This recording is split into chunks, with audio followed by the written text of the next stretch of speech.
tayo bilang isang tao na namumuhay sa mundo ito. Kasi alam po natin na ang dami pong mga tukso sa mundong ito, mga kapatid. Di ba masarap magka-cellphone?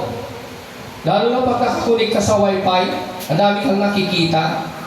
Advance, di ba? Advance po. Di ba po kung totoo yung kanina lumabas sa Las Vegas, naggulan ng mga yelo? Di ba po lang kung totoo kasi dami mga fake news ngayon. Pero ingat po tayo, hindi lahat ng lumalabas ay totoo. Ang dami pong fake news. Lalo-lalo pagdating sa Word of God, nakala mo, tamis-tamis pa siya, galing mag-preach. Pero hindi nyo alam mga kapatid, pag at the back nun.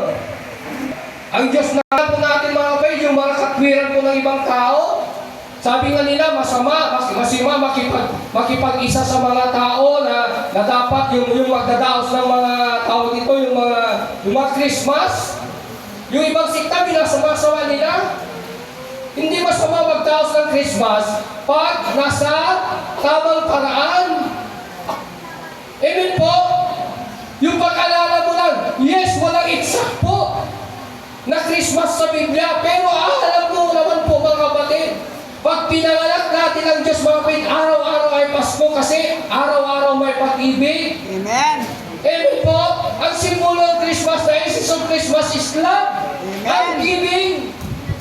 Magbibigay ka lang ba pag Christmas? Iibig ka lang ba pag Christmas? Sa mga Kristiyano mga kapatid, araw-araw ay nagmamahalan. Amen. Kaya nga sa atin, kahit na walang Christmas, nanatili sa atin ang Christmas. Kahit hindi darating yung December 5, 25 na yan, araw-araw sa atin ay Pasko. Amen. Pag nagmahal ka, nagbigay ka, tumulong ka, Pasko yan kasi simbolo yan ng Christmas. Amen. Para maintindihan po natin. Pinagbabawal yung iba. Mga kapatid, sabi nga nila, lalo-lalo na yung pinag-usapan namin ni Bagag Milaw, yung salinan mo yung dugo, yung ano mo, para dugtungan yung buhay. Pinagbabawal, sige nga, sabi ko sa kanila, bakit yung mabuti, gagawa ka ng mabuti sa harapan ni Lord? Masama ba yung dugtungan ng buhay ng isang tao? Sipin mo na lang yun. Ang pananampalataya, mga kapatid, naayon yan sa kabutihan ng Panginoon. Amen? Basta alam mo mabuti sa harapan ni Lord, gawin mo. Masama ba yan na salinan mo yung dugo para mabuhay? Sige nga, isipin yung mabuti. Amen po? Kaysa mga ano po nila, may mga paniniwala na sila na ganito, hindi bawal.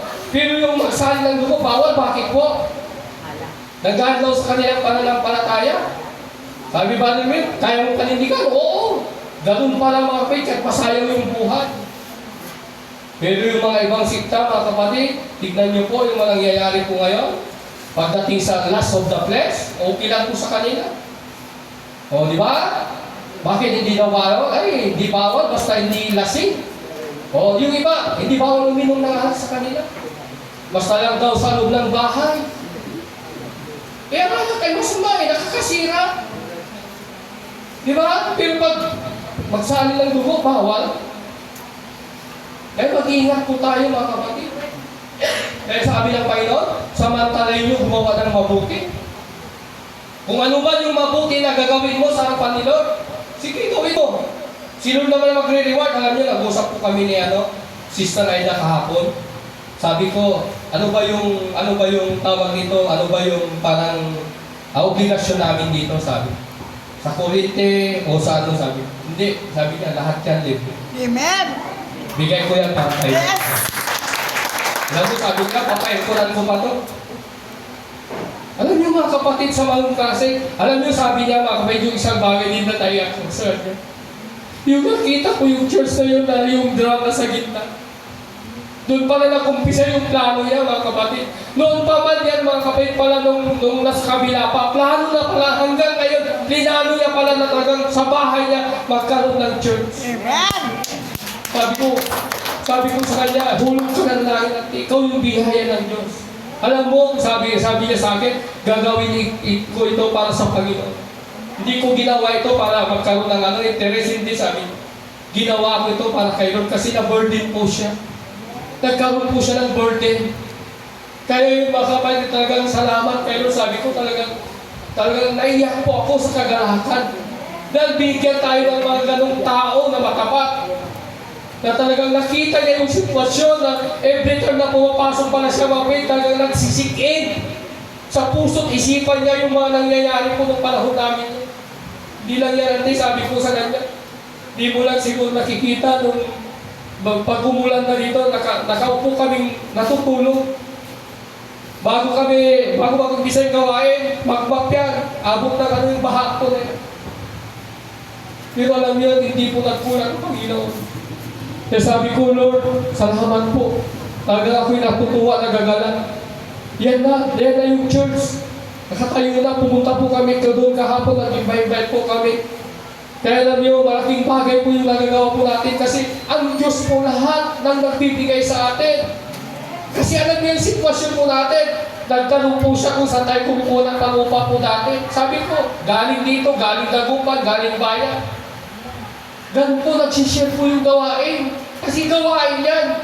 Alam niyo, kahit na gano'n man kamahal yan, pero nakakaraos yan sa tulong pa rin ni Lord.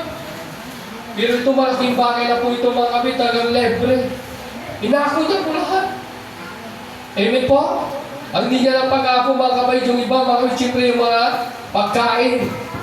Kung gusto niya, yung may mga banding din po tayo doon, share, pwede naman po yun. Alam niyo mga kapit, sabi ko sa kanya, hindi natin isanay po yan na pagkatapos ng service ng pagkain. Hindi naman yan eh. Yung importante dito yung may house natin yung mga gawain. Amen. Sabi ko sa kanya. Kaya Lord, salamat, napakalaking blessing po.